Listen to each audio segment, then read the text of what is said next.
प्रभु परमेश्वर का धन्यवाद हो आज की सुंदर सुबह के लिए जो प्रभु ने हमें दी है। हमारा हृदय परमेश्वर के प्रति धन्यवाद से भरा है कि उसने हमें आज का दिन दिया, आज की सुंदर सुबह देखने का सौभाग्य दिया। इसके लिए हम परमेश्वर पिता को हृदय से धन्यवाद देते हैं। मैं आप सभी का स्वागत करता हूं आज के इस डिवोशन में। वेलकम करना चाहूँगा कि प्रभु आज के दिन में आपको बहुत उत्तम आशीष दे और आज का दिन आपके लिए आशीष का दिन बन जाए। और आज हम प्रभु की सामर्थ्य को देखना चाहते हैं, प्रभु की शक्ति को देखना चाहते हैं, उसके हाथ को देखना चाहते हैं कि उसका हाथ कैसे हमें संभालता है और उसकी सुरक्षा कैसे हमारे साथ हर कदम पर रहती है। हम अपने आप को तैयार कर, अपने मनों को तैयार करें, अपने हृदय को तैयार करें। कितनी अच्छी बात है कि आज के दिन की शुरुआत हम परमेश्वर के वचन से करते हैं और ये वचन हमें ताजगी देता है, शांति देता है, तसल्ली देता है और ये वचन हमें उठा के रखता है ताकि हम जीवन में और आगे बढ़ते जाएं और बहुतों के लिए आशीष का कारण बन सकें। प्रियो, आज की इस आराधना के लिए, इस डिवोशन के लिए हम प्रार्थना करेंगे ताकि प्रभु का हाथ हम सब पर बना रहे। दुआ करेंगे। जीवते और सच्चे विश्वास के योग्य परमेश्वर, आप जो दया के धनी हैं, अद्भुत युक्ति करने वाले पराक्रमी परमेश्वर, अपनी महिमा को प्रकट करने वाले, अपनी उपस्थिति का एहसास देने वाले परमेश्वर, हम आपकी तारीफ करते हैं। आज की सुंदर सुबह के लिए आपको धन्यवाद। आपने प्रभु हमें संभाला है और ये प्रभु दिन दिखाए, इसके लिए हम धन्यवाद देते हैं और प्रार्थना करते हैं दिन भर आपका हाथ हमारे साथ बना रहे। हमारे सारे भाई बहनों के लिए प्रभु जो आज हमारे साथ जुड़े हुए हैं, ये आवाज़ जो लोग सुन रहे हैं, उन सब के लिए हम आशीष को भेजते हैं। प्रभु जी, आपकी सामर्थ्य को भेजते हैं। हम प्रार्थना करते हैं उनको उत्तम आशीष दे, बीमारी से, परेशानी से, कठिनाई से बचाएं और ये वचन प्रभु जी लोगों के जीवनों को धोकर शुद्ध कर दे। ये वचन बीमारियों से बचा ले प्रभु जी। ये वचन पिता परमेश्वर अपनी शांति से भर दे और प्रभु हर एक के जीवन में हम आपकी महिमा को देखना चाहते हैं ताकि हर जन प्रभु आपकी आवाज़ को सुन सके। आपकी मीठी और धीमी आवाज़ प्रभु जी हर एक के कानों में गूंजने लगे प्रभु, और वो आपके मार्गदर्शन में आगे बढ़ते चले जाएं और आपकी महिमा कान बन सके। हम धन्यवादित हैं प्रभु हमारे इस प्रदेश राजस्थान के लिए, आपने अभी तक संभाला, आशीष दी है। हम प्रार्थना करते हैं उत्तम आशीष दे प्रभु, आपका दया का हाथ इस प्रदेश पर रहे। यहाँ के मुख्यमंत्री अशोक गहलोत जी को भी आपके हाथ में सौंपते हैं। आप उनकी भी अगुवाई करें, मदद करें, आपका सुरक्षा का हाथ उनके साथ रहे ताकि वो जीवन में और आगे बढ़ते जाएं, आपकी महिमा कर सके और प्रभु आपका नाम ऊंचा किया जाए। हमारे देश के लिए, देश के राष्ट्रपति के लिए, प्रधानमंत्री के लिए प्रार्थना करते हैं, आप उनको भी संभालें, उनको प्रभु अच्छी बुद्धि दे, मार्गदर्शन करें ताकि सही कदम उठाने में आपकी ओर से मदद मिले और वो आपकी महिमा कान बन सके। हम बड़े आदर के साथ हम सभी को आपके हाथ में सौंपते हैं। जो भाई बहन बीमार हैं, परेशानी में, कठिनाई में है, दुख में, मुसीबत में है, हम उन सब के लिए भी दुआ करते हैं प्रभु आपका हाथ उनके साथ बना रहे। उनकी परेशानी में आप उनके साथ रहे, कठिनाई में आप उनकी मदद कर, बीमारी में आप उनके साथ साथ बने रहे, उनको छू कर चंगाई दे। सारी महिमा आपको देते हुए इस विनती को अपने प्रभु अपने धार करता यीशु मसीह के नाम से मांगते हैं, आमीन। प्रियो, आज के डिवोशन का जो शीर्षक है, जो हेडिंग है, वो है प्रभु का हाथ, अदृश्य प्रभु का हाथ जो दिखाई नहीं देता लेकिन वो आपके मेरे साथ रहता है। कैसे रहता है आज हम उसको देखेंगे, लेकिन इससे पहले कि हम वचन में जाएं, हम इस गीत को सुनेंगे और इस गीत के शब्दों को देखें कि यीशु कैसे आने वाला है। वो हर एक आँख उसको देखेगी, जिन्होंने उसको भेदा था वो भी देखेंगे। प्रभु का धन्यवाद हो कि परमेश्वर अपने लोगों को इस्तेमाल करता है। इस गीत के द्वारा हम प्रभु की आशीष को प्राप्त करेंगे।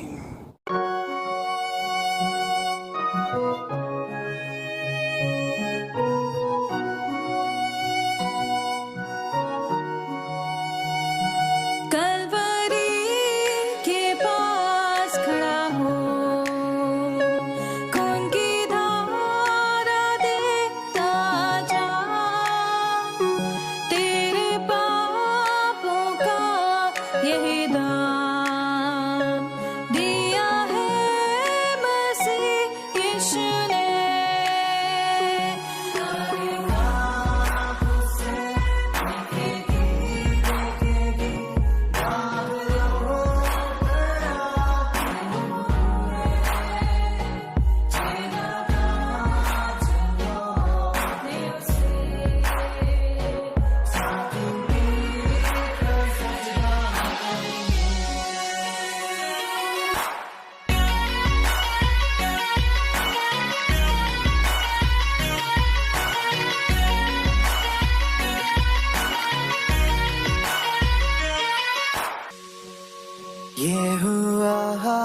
सब तेरे लिए। तूने भी उसे छेड़ा था, फिर भी प्यार से वो बुलाता। जाता क्यों नहीं तू उसके पास, फिर भी प्यार से वो बुलाता। जाता क्यों नहीं तू उसके पास।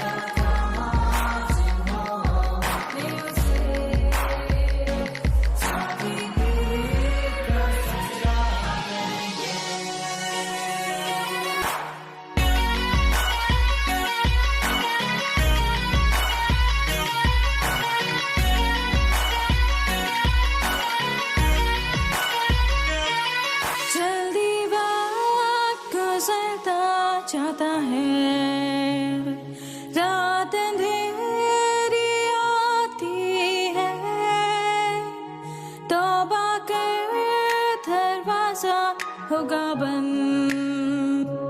कुछ ना होगा फिर पछताने से, तौबा कर दरवाजा होगा बंद। कुछ ना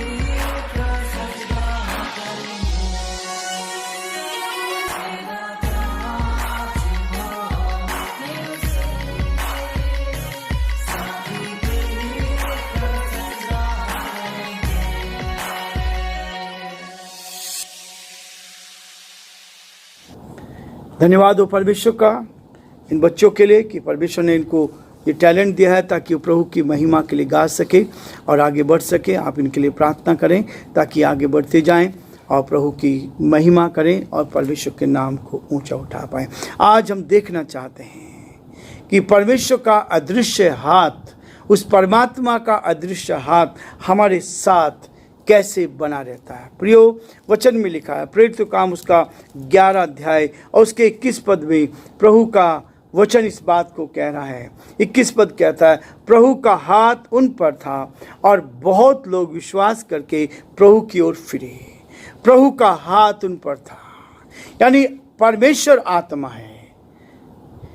आत्मा दिखाई नहीं देती है, उस परमात्मा का हाथ हमें दिखाई नहीं देता है, लेकिन उसका हाथ आपके साथ रहता है। आज हम जब यहाँ से दुआ कर रहे हैं तो परमेश्वर का वो हाथ जो अदृश्य हाथ है, जो आपको दिखाई नहीं दे रहा, लेकिन वो जब आप गिरते हैं वो आपको उठा लेता है। जब आप समस्या में रहते हैं वो आपके साथ खड़ा होता है, वो आपकी मदद करता है और वो आपको सुरक्षित रखता है।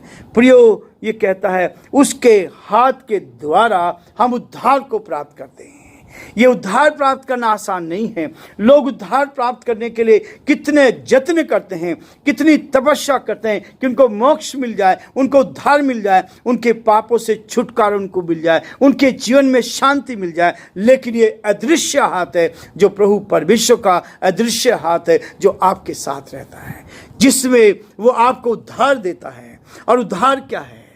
उद्धार वो है जब पापों की क्षमा आपको मिल जाती है। हर व्यक्ति चाहता है जीवन में शांति आ जाए, हर व्यक्ति चाहता है जीवन में उस शांति को प्राप्त करे, लेकिन ये उद्धार केवल उस परमेश्वर का अदृश्य हाथ है जो आपके साथ रहकर आपके जीवन में से उन सारे गुनाहों को माफ कर देता है, आपको जीवन देता है, आपको आगे बढ़ाता है, आपके जीवन को अपनी निकटता में लेता है। जब आत्मा और परमात्मा एक हो जाते हैं, आपकी आत्मा शुद्ध हो जाती है, आपकी आत्मा में से गंदगी निकल जाती है और तब आपका रिश्ता उस परमात्मा के साथ बन जाता है। प्रियो, ये रिश्ता है, यदि आपका रिश्ता उस परमात्मा के साथ बन गया तो इस संसार में भी आप आनंदित होंगे और संसार के बाद भी आप हमेशा की जिंदगी आनंद के साथ जिएंगे। हर इंसान यही चाहता है, इसलिए लोग तपस्या करते हैं, इसलिए लोग दुख उठाते हैं, इसलिए लोग चाहते हैं कि उनको शांति प्राप्त हो जाए। लेकिन परमेश्वर का हाथ, उस परमात्मा का हाथ आपके साथ तब आ सकता है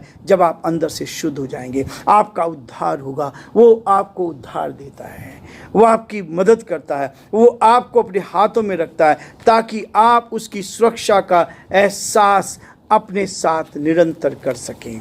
यूहन्ना उसका 10 अध्याय। दूसरी बात वो कहता है, उसके हाथ में सुरक्षा है, उसके हाथ के द्वारा उद्धार मिलता है, उसके हाथ में सुरक्षा है, वो आपकी सुरक्षा करता है। 28 अध्याय यूहन्ना उसका 10 अध्याय उसके 28 पद में देखिए, बहुत सुंदर प्रभु ने लिखा है। प्रभु यीशु मसीह कह रहे हैं, और मैं उन्हें अनंत जीवन देता हूँ और वे कभी नष्ट ना होंगी और कोई उन्हें मेरे हाथ से छीन ना लेगा। यदि आपका उद्धार हो चुका है, उद्धार उसके हाथ के द्वारा होता है, यदि आपका उद्धार हो गया है तो आप उसकी सुरक्षा में आ गए हैं। और उसकी सुरक्षा में क्या होता है, वो आपकी सुरक्षा करता है। हर कदम पर बीमारी से आपको बचाएगा, महामारी से बचाएगा, समस्याओं से बचाएगा, कठिनाई से बचाएगा। उसका हाथ आपके साथ निरंतर बना रहेगा। इसलिए प्रियो, जो उसकी सुरक्षा में रहता है उसको कहता है, यीशु ने कहा, और मैं उन्हें अनंत जीवन देता हूं। अनंत काल का जीवन, ये 60 साल का जीवन नहीं, ये 70 साल का जीवन नहीं, ये 80 साल का जीवन नहीं, लेकिन वो कहता है मैं अनंत काल का जीवन देता हूं और मैं उन्हें अनंत जीवन देता हूं। वे कभी नष्ट ना होंगे, वो कभी नष्ट ना होंगे। जो प्रभु के साथ चलता है, जिनकी आत्मा परमात्मा के साथ मिलन हो गया है, जिनके पाप क्षमा हो गए, जिनकी आत्मा शुद्ध हो गई है, वो हमेशा की जिंदगी जीने के लिए अनंत काल के साथ वो नष्ट नहीं होंगे, समाप्त नहीं होंगे। हम इसी आशा को लेकर आगे बढ़ते हैं। और उसके बाद वो कहता है, और वे मेरे पीछे पीछे चलेंगे, उसके पीछे पीछे चलेंगे और कोई उन्हें मेरे हाथ से छीन ना लेगा। शैतान की कोई ताकत छीन नहीं सकती, शैतान की कोई ताकत हमें परमेश्वर की उस सुरक्षा से अलग नहीं कर सकती है। परमेश्वर की सुरक्षा इतनी सामर्थ्यशाली है कि शैतान कभी भी हमें वहाँ से छीन नहीं सकता है। और क्योंकि हमारा परमेश्वर सामर्थ्यशाली है, वो आपकी सुरक्षा करता है। उसके बाद वो एक चीज़ और कहता है, उसके हाथ से थामने में सहायता मिलती है। जब उसका हाथ आता है, जब उसका हाथ हम थाम लेते हैं तो उससे सहायता मिलती है। एक बेटा अपने पिता का हाथ थामता है तो पिता की सुरक्षा उसको मिलती है। जब हम उसका हाथ थाम लेते हैं, जब उसका हाथ थाम लेते हैं तो हमारी सहायता वो करता है। जब उद्धार आपका हो गया, जब आपकी सुरक्षा उसके पास है, उसके बाद वो कहता है उसके हाथ के थामने से आपको क्या मिलेगा, सहायता मिलती है। भजन संहिता 73 अध्याय और उसके 23 पद में यहाँ भी प्रभु का दास इस बात को कहता है। देखिए 23 में कहता है, तो भी मैं निरंतर तेरे संग ही था, तूने मेरे दाहिने हाथ को पकड़ रखा था।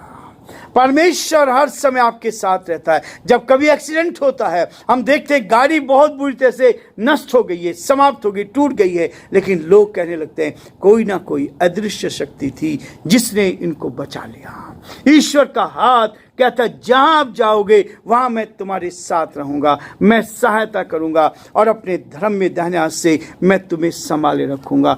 तो भी मैं निरंतर तेरे संग ही था। हर मुसीबत में हमारे साथ रहता है और न केवल मुसीबत में रहता है, तूने मेरे दाहिने हाथ को पकड़ लिया है। परमेश्वर हमें अपनी सुरक्षा में लेकर अपनी उपस्थिति का एहसास देता है। यदि आप उसका हाथ थाम लेते हैं, यदि आप उसके हाथ में अपने हाथ को दे देते हैं, तो वो आपकी मदद करने के लिए, आपकी सहायता करने के लिए हर समय आपके साथ बना रहता है, हर समय आपकी सहायता करने को वो तैयार रहता है, बशर्ते यह है कि हम अपने आप को उसके हाथ में सौंप दें। आखिरी चीज कहता है, उसके हाथ पर खुदे स्मरण करने हेतु वो हमें स्मरण करता है। जब उसके हाथ को हम खुद पकड़ लेते हैं, जब हम उसके हाथ पे खोदे जाते हैं, वो उसने हमारे चित्र को अपनी हथेली पर खोद के रखा है, तब उसके सामने हम स्मरण वो करता है। यशायाह उसका 49 चैप्टर और वर्स 16 में लिखा है, 16 पद में लिखा, 49 अध्याय और उसके 16 पद में लिखा है, देख मैंने तेरे चित्र अपनी हथेलियों पर खोद कर बनाए हैं, तेरी शहरपनाह सदैव मेरी दृष्टि के सामने बनी रहती है। प्रियो, उस उद्धार को प्राप्त करने के बाद आपकी सुरक्षा होती है, आपकी सुरक्षा होती है जब उसके हाथ को आप थाम लेते हैं, वो आपकी सहायता करता है। और जब आप उसके साथ होते हैं तो उसने हमारे चित्र को अपनी हथेली पर, उस सृष्टिकर्ता, वो सारी सृष्टि का मालिक इस बात के लिए कहता है, देख मैंने तेरे चित्र को अपनी हथेलियों पर खोद कर बनाया है और तेरी शहरपनाह सदैव मेरी दृष्टि के सामने बनी रहती है। कितना बड़ा उपहार आपको दे रहा है।